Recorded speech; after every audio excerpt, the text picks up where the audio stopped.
Добро вечер, започнува светот денес на Тера. Еве ги вестите на денот.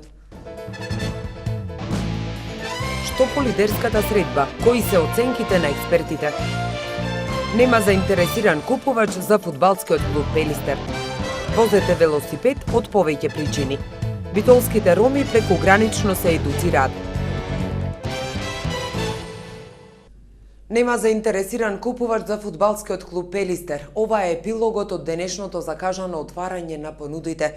Денес во 14 часот во општина Битола јавно требаше да бидат отворени понудите од јавниот оглас на адреса на единствениот акционер за купување на фудбалскиот клуб Пелистер. Никој не се јавил со понуда да го купи овој фудбалски клуб. Предмет на јавниот повик беше продажба на 250 обични акции сопственост на општина Битола во Друштвото за спортски дејности ФК Пелистер АД Битола, што представува 100% од вкупните акции на друштвото. Вкупната вредност на акциите сопственост на општина Битола во друштвото е минимум 1.537.500 денари, односно 6.150 денари по акција. Понудениот износ за тековно одржување на фудбалскиот клуб Пелистер ќе биде минимум 500.000 евра во денарска противвредност по среден курс на Народна банка на Република Македонија на денот на уплата на годишно ниво и е со намена за редовно и тековно функционирање на друштвото на првиот професионален тим кој настапува во првата македонска фудбалска лига, младинските екипи од сите возрасти, како и администрацијата на друштвото за спортски дејности во временски период од минимум 6 години. Продажбата на акциите ќе се изврши по пат на јавно надавање со поднесување на затворени понуди. Деновиве неофицијално се спомена заинтересираност на неколкумина кои сакаат да го купат фудбалскиот клуб Пелистер. Дури имаше информација за странски купувач, но ништо од тоа, барем според денешниот ден, кога никој не се јави за да го купи овој фудбалски клуб. Што по вчерашната лидерска средба на Груевски и Заев, генералните оценки дека таа од старт пропаднала. СДСМ инсистира на нешто што ВМРО ДПМН и пред тоа го кажа дека Македонија има легитимно избрана влада и дека Македонија нема потреба од техничка влада. Стево Пешуровски. Првиот обид за отпочнување диалог со цел разрешување на можната политичка криза во земјата пропадна откако по околу едночасовни разговори лидерите на двете најголеми политички партии ги вкрстија копјата уште при првата точка од барањето на опозицијата што се однесуваше на формирањето техничка влада. По лидерската средба која што се одржа во клубот на пратениците, двете страни останаа со непроменети ставови на своите претходни позиции без никакво решение или договор. Председателот на најголемата опозицијска партија СДСМ Зоран Заев прво им соопшти на новинарите дека нема договор за разговори без техничка влада, што пак за премиерот и челник на владеачката ВМРО ДПМН Никола Груевски представува барање за кое власта не сака ни да размислува и кое нема ниту минимални шанси да биде прифатено. Експертската јавност во државата разбранува на поднос на ставовите на двете страни и поднос на крајниот резултат од лидерската средба што се одржа вчера. Професорот Љубомир Фрчковски, кој има искуство од преговарачката работа на комисијата формирана за расчистување на настаните од 24 декември, во интервју за Дојче Веле, вели дека хендикеп за овие преговори е тоа што тие уште во самиот старт започнале со два големи и нерешени предпреговарачки проблема, едниот правен, другиот политички. Според него, дури ако преговорите се водат во такви нерасчистени околности, опозицијата мора да настапи со суперкратка листа за преговори. Тој потенцира дека опозицијата не треба да отстапи од барањето, централна точка треба да биде формирањето техничка влада, без разлика дали таа ќе биде голема коалиција од политичари или голема коалиција на непартиски членови експерти, со мандат да подготват фер избори и да почнат да структурираат преговори за спорот со Грција. Професорот Горан Илич за Фактор вели дека ни најголемите оптимисти не очекувале резултати од новиот обид за вонинституционален диалог на власта и опозицијата.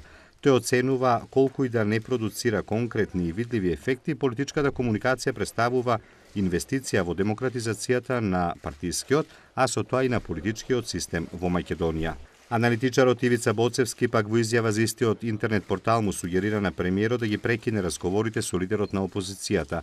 Според него Заев и понатаму продолжува со неразумна политика, а СДСМ мора да прифати дека ги изгуби изборите и бојкотот пропаѓа.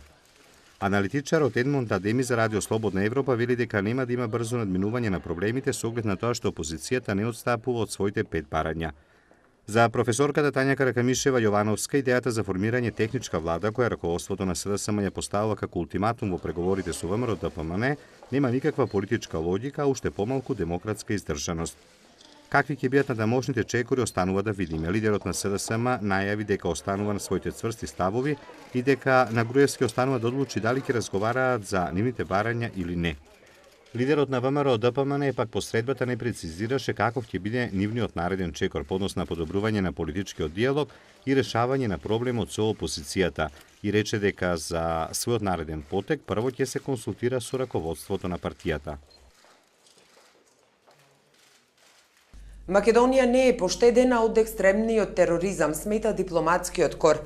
Во услови на глобализација, тероризмот прераснува во приоритетен национален и меѓународен интерес, особено поради можноста од користење софистицирано оружје од арсеналот за масовно уништување, истакна министерката за внатрешни работи Гордана Јанкуловска на отворањето на националниот семинар на тема Сузбивање на насилниот екстремизам и радикализам кој води кон тероризам, што се одржува во Скопје, а на кој присуствуваа и амбасадорите на Соединетите Американски држави на ОПСЕ Пол Волер и Ралф Бред.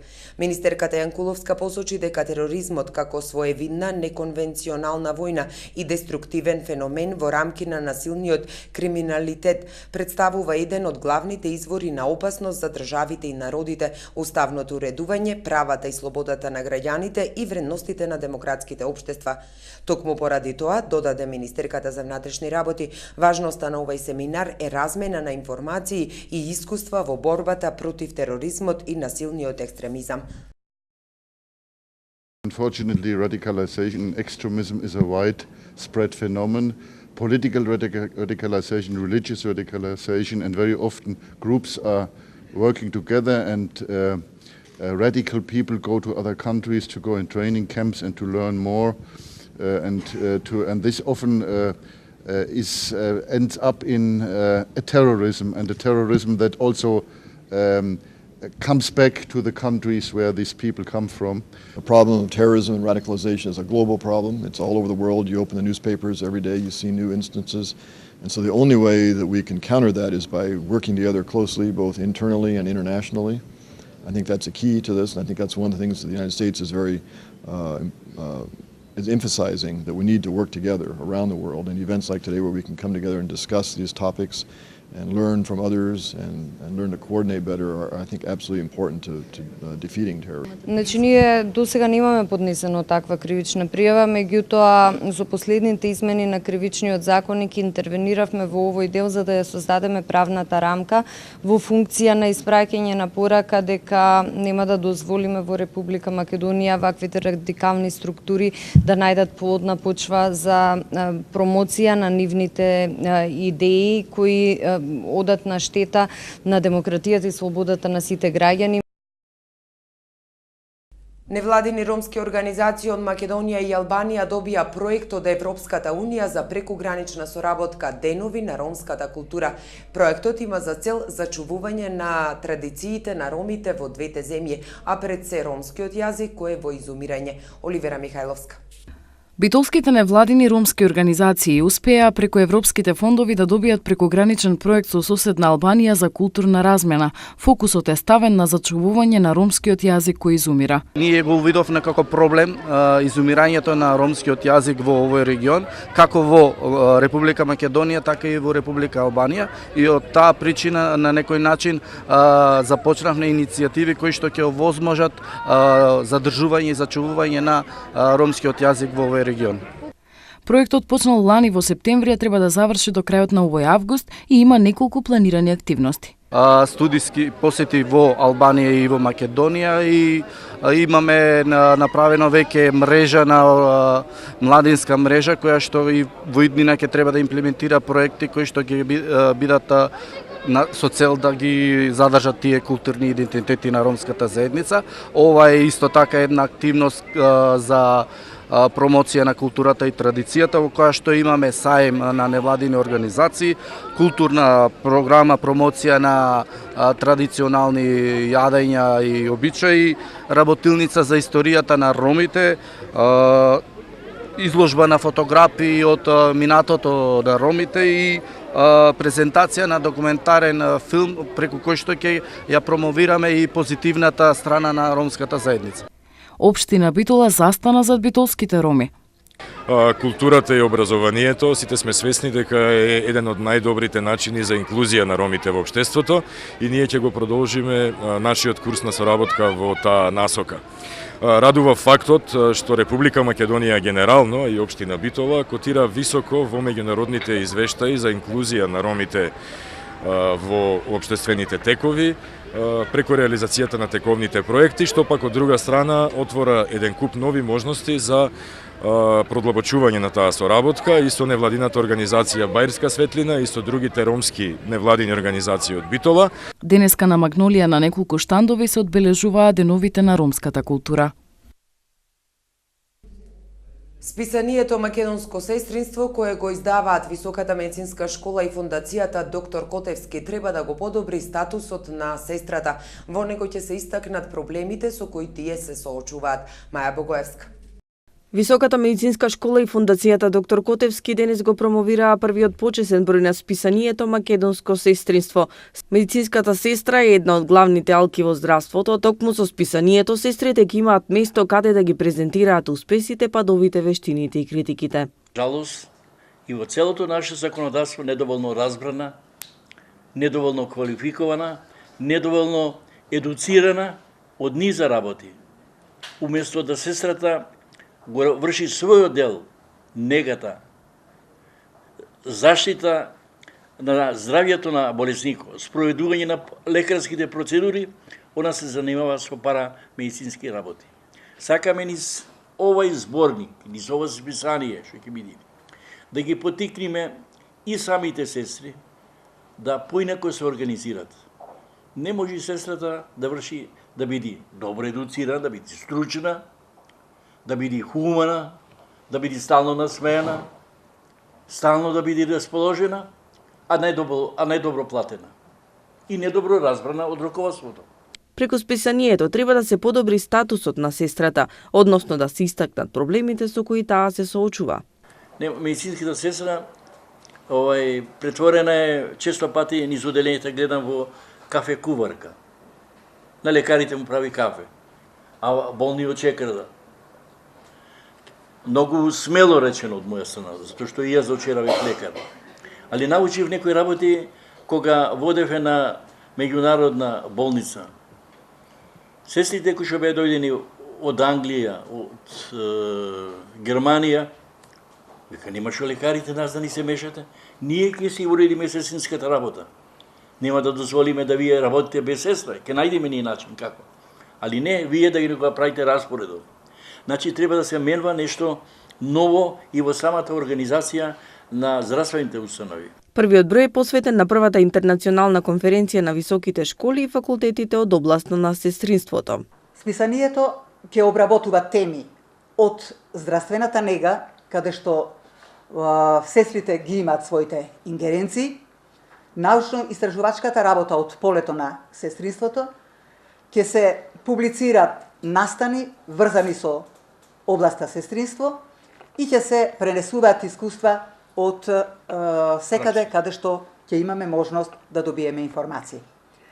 Овај број опфати трудови од конференцијата на високите медицински школи и факултети од областа на сестринството и даде соопштенија од посетени конгреси како што е меѓународната сестринска интернационалната. Еве што ќе гледате во продолжение.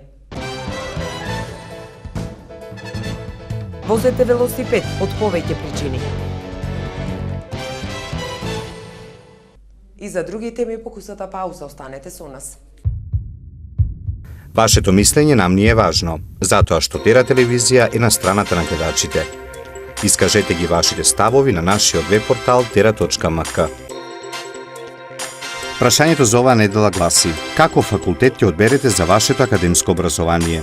Обштествени науки, медицински, технички, уметнички?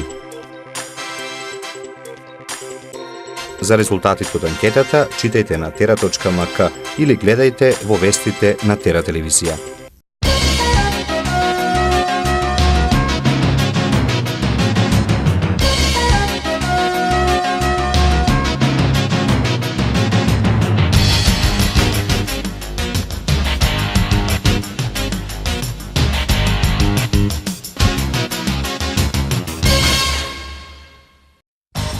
Со парични казни од 2.500 до 5.000 евра ќе се казнува семејното наследство, предвидува новиот предлог закон. Судските забрани за приближување на насилникот до жртвата ќе се издават во рок од 24 часа. Од 1 јануари 2015 да почне пререгистрацијата на земјоделците по бара неколку пратеници, поднесувајќи измена на законот што Собранието на Македонија треба да ги донесе на денешното продолжение. Една од секој 10 цигари испушени во Европската унија била илегална. Најголем удел илегални цигари туту на пазарот во Европската унија имало во Летонија, Литванија, Ирска, Естонија и Бугарија. Пакистанската полиција соопшти дека вооружени лица отвориле оган врз авионот на Pakistan International Airlines во моментот кога слетал во северниот град Пешавар, при што загине едно лице, а две се повредени. Вице-премиерот за евроинтеграција Бесими Самоден откако Албанија доби кандидатски статус за членство во Унијата денеска ќе отпатува за Тирана. Адвокатите во Србија ќе стапат во 3-дневен штрајк во знак на незадоволство поради одлуката за зголемување на даночните обврски за паушално плаќање на давачките.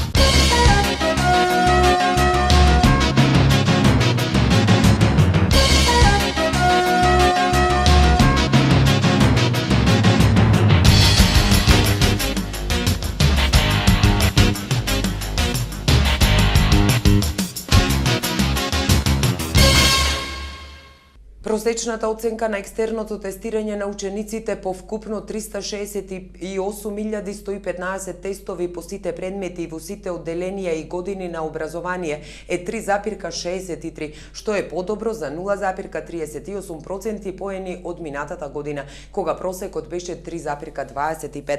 Резултатите од тестирањето по сите наставни предмети беа објавени вчера во училиштата, а денеска на пресконференција ги соопшти министерот за образование и наука Абдулахи Мадеми. Тој е задоволен од подобрувањето на вкупниот просек во однос на екстерното од минатата година. Има подобрување во целиот процес. Имаме поддршка и од наставниците и од професорите, и тоа е добро и позитивно за образованието во Македонија. Отпорот што на некој начин постоеше на почетокот, сега веќе не постои. Соработката е многу голема и ова се прифаќа како голема реформа, рече Адеми. Најдобри резултати биле постигнати по предметот етика на религиите 4,42, а најслаби по предметот технологија на обработка 2,37. Во основното образование, пропорционално на бројот на ученици, највисока просечна оценка имаат учениците од основното училиште Гоце Делчев во општина Центар 4,94, а најслаба во подрачното основно училиште Сандо Масев во село Баница Струмица 1,93. Од средните училишта со најдобар просек на екстерното се учениците од гимназијата Орце Николов 4,57, а најслаба просечна оценка има кај средношколците во текстилното Гоце Стојчевски во Тетово 2,03. Ова се првични резултати, зашто до 27 јуни е рокот за приговори и можност да се прифатат тие што ќе бидат издржани. Приговорите се поднесуваат до училишните комисии и до денеска наплан не пристигнале околу 100. 9 одделенците ќе учат по нови наставни програми. Предметите ќе бидат исти како и во 8 одделенија, а нов предмет кој ќе се учи е иновации. Учениците во 9-то одделение ќе ги учат истите предмети што ги учеле во 8-то одделение. Тоа се биологија, физика, хемија, математика, информатика, мајчин јазик, странски јазик и другите предмети предвидени со наставните програми. Ново ќе биде тоа што во овие наставни програми се вградени активности за предприемништво, но ќе се воведе и посебен предмет иновации кои учениците ќе го имаат 1 час неделно. Изборни предмети во 9-то годишното основно образование, односно од 7 до 9-то одделение се предметите програмирање, истражување на родниот крај, изборен спорт, нашата татковина, проекти од информатиката, проекти од ликовна уметност, танци и народни ора, унапредување на здравјето, вештини за живење, воспитание за околината. Во еднон, Министерството за образование и наука демантираат дека на учениците од 1 до 3 одделение ќе им бидат воведени нови предмети физика, хемија и биологија. Станува збор за адаптација на наставната програма за постојниот предмет природни науки, согласно наставните програми на Меѓународниот центар за наставни програми Кембридж, најголемиот светски провајдер на меѓународни образовни програми и квалификации за деца на возраст од 5 до 19 години, прифатени во 160 земји и над 9000 училишта, појаснуваат од Министерството за образование и наука. Имено од следната учебна година по наставните програми од Кембридж ќе бидат прилагодени предметите математика и природни науки. Инаку реформата 9-годишно образование започна во 2006 година. Секоја година се печатат учебници согласно наставните планови и програми. Моделот за ваков вид на образование го презедовме од Словенија. Во оваа држава во прво одделение се тргнува со полни 6 години. Освен учителот, во класот е присутен и родителот-старателот. Со овај концепт беше воведено изучување англиски јазик од прво одделение, се воведе информатика како задолжителен предмет, а се зголеми и фондот на часови за спорт и спортски активности. Битола на точак по трет пат е манифестацијата која утре ќе се одржи. Планирана е во 18 часот кај фонтаната кај музеот, а има за цел подигнување на јавната свест кон велосипедизмот и неговите бенефити. Продавачите на велосипеди велат битолчани имаат велосипедска култура. Оливера Михајловска. Сте забележале килце повеќе, ама некако не ви се вежба, ниту пак ви се откажува од сладката брза храна. И во тој случај имате едно решение, а дури 3 бенефити. Возете велосипед, губите калории, забавно ви е, штедите пари и не ја загадувате околината. Денеска решивме да ја посетиме единствената сервис продавница за велосипеди во Битола. Ем ги поправа, ем ги продава. Изминативе 23 години се во служба на велосипедизмот и дури имаат мото: еден продаден велосипед, еден автомобил помалку, и велат се почесто битолчани по битолски се качват на точак. Битолчани возат велосипеди, али колку се повеќе зема замав велосипедизмо ради спортување, ради здравје. И се грижат за своите велосипеди, а најповеќе поправки имаме околу лепењето, гуми, лагер именување. Повеќе поправка имаме и затоа не можеме да престигнеме со поправка. Те возат дури од 40 и 50 години стари велосипеди. Малце навика нема за кацики, али сега почнуваат да купуваат и кацики. Најефтиниот велосипед е негде околу 70 евра. И дека е така, дека здравјето зема прв план кај сите, потврди денешниот купувач кој го затекнавме во оваа продавница. Чисто само за да повеќе движење. Оти се научивме со возилата, седни во возило, стани од возило, влези дома. Чисто го купувам сега само рекреација, да правам да се движам со точакот. Дали претходно сте возеле точак? Сум возел, баги време нема возено, јаве сега денес станувам собственик на ова точаче и ќе си го возам со задоволство. Епа, луѓе мои, драги битолчани, не мислете се и грабнете точак в раце, бидејќи в четврток битолската критична маса повторно се собира пред фонтаната кај музеот и го организира настанот Битола на точак по трети пат. Иницијатива која цели за подигање на јавната свест во користењето на велосипедот како урбано превозно средство кое може да се користи насекаде во нашиот град и во секоја пригода со 4 главни мотиви: намалување на загаденоста во градот, растоварување на центарот од автомобили, нудење на алтернативи за финансиски заштеди, водење на здрав живот. Од почетокот на акцијата, веќе на неколку места низ градот се поставени паркинзи за велосипеди по иницијатива на членовите на критичната маса.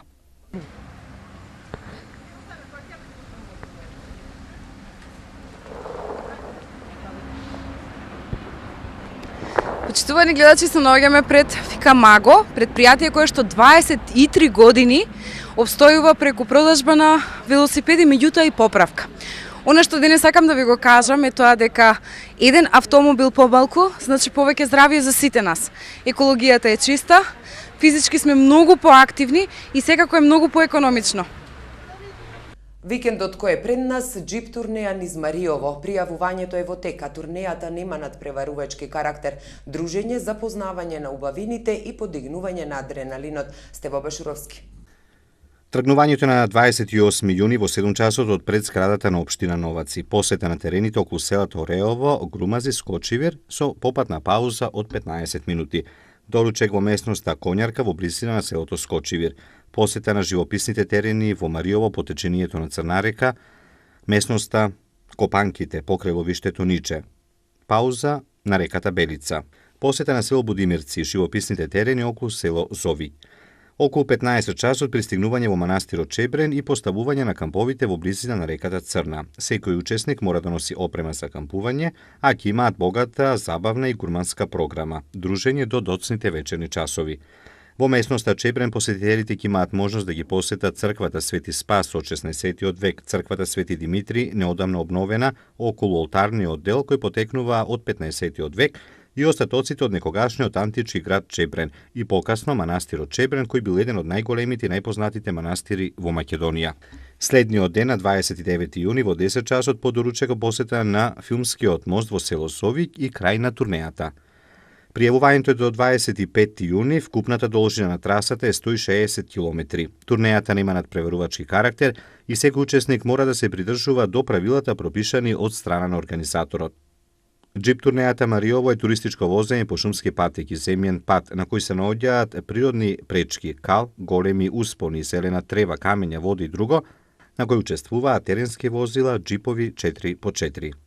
Целта на ова возење е запознавање на убавините на Мариово, културно-историските споменици, дружење, соработка со други автомотоклубови од земјава и странство, како и развој на алтернативните спортови и алтернативниот туризам.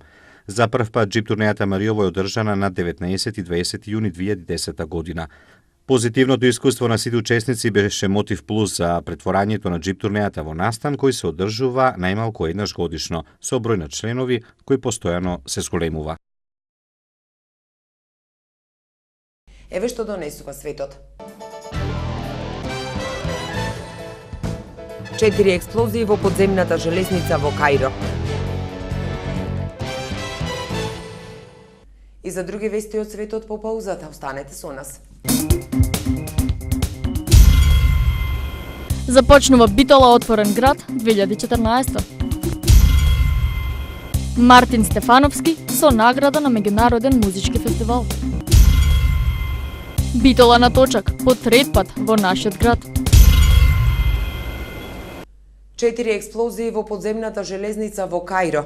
Најмалку 4 се ранети во 2 експлозии на подземните станици на железницата во Каиро во текот на утринската мешаница. За сега никој не ја презема одговорноста, а Египет со месеци се соочува со бран насилства од исламистичките милитанти. Насилствата се зачестија откако лани во јули војската го смени исламистичкиот претседател Мухамед Морси. Поранешниот командант на војската Ал-Сиси, кој го симна од власт Морси, минатиот месец беше избран за нов египетски претседател. И Горниот дом на Думата гласаше за укинување на резолуцијата за употреба на воена сила во Украина. На барање на претседателот на Русија Владимир Путин, Горниот дом на Рускиот парламент денеска укина резолуција со која на Путин му се дозволуваше употреба на воена сила во Украина. За укинување на резолуцијата изгласана на 1 март за беа 153 пратеници и само еден беше против. Според неименуван пратеник, тоа е акт на добра волја за да се помогне во мировните напори во Украина, но резолуцијата во краток рок може да се врати, додаде тој. Најмалку 5 лица се убиени во новиот напад кој се одиграл ноќта кон вторникот врз село на Кенискиот брег во област каде во слични напади пред една седмица беа убиени 60 на лица, објави вчера локалниот полициски извор. Ноќта кон вторникот дојде до нов напад, 5 лица се убиени во малото место близу локалитетот Виту, сместен 20 на километри од Пекетони, изјави неименуван полициски извор од градот Лему за Associated France Press. Потсетил дека во нападот од 15 јуни 50 на жители се убиени во местото Пекетони. Стефен Икоа, префект во кантонот Ламу во југоисточниот дел од Кенија, каде што се наоѓа споменатото село, го потврдил нападот, но не сакал непосредно да изнесува проценти за настраданите.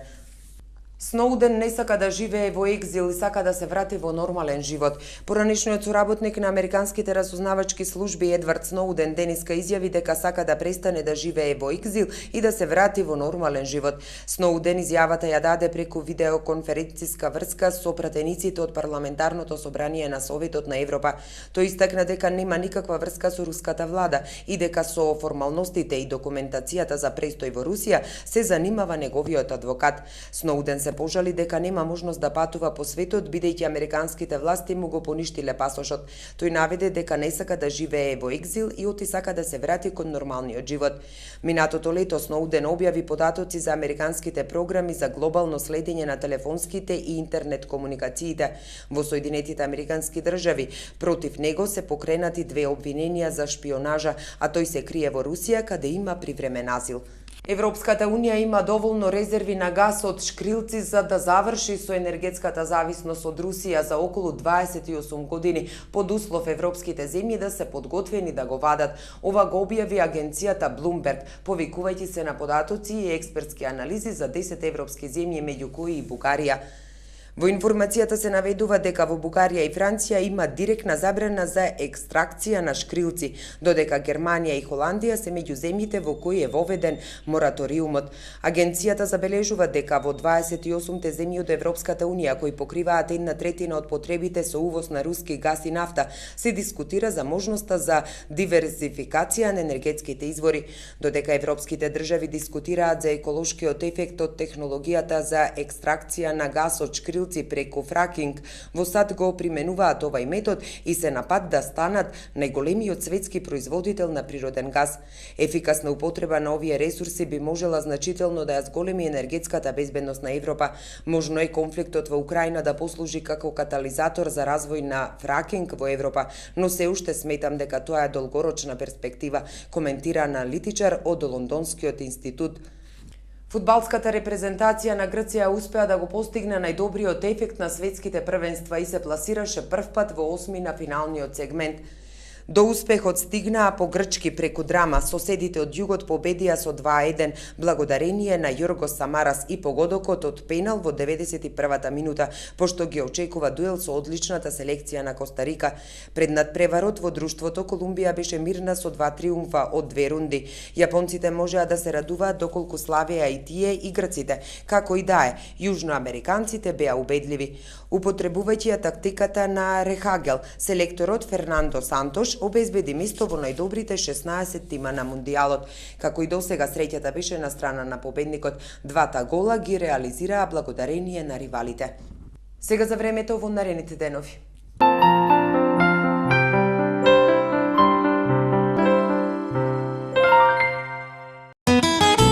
Какво ќе биде времето утре во Европа?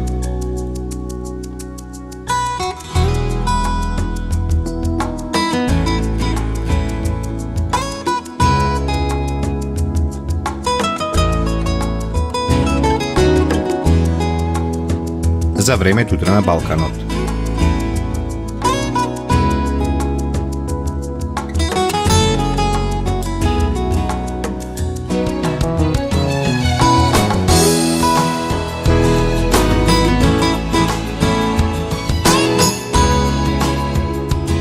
Какво ќе биде времето утре во Македонија?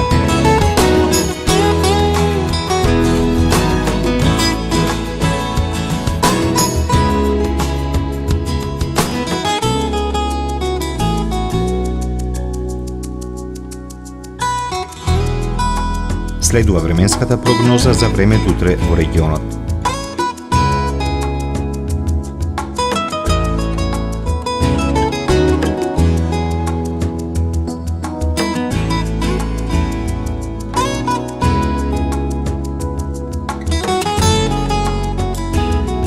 Какво ќе биде времето утре во Битола?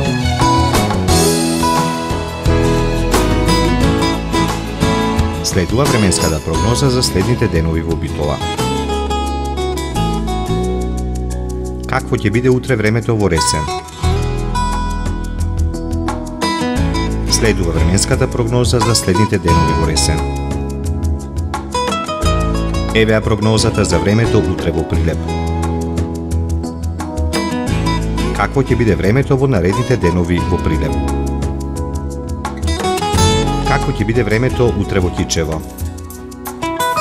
Следува временската прогноза за следните денови во Кичево.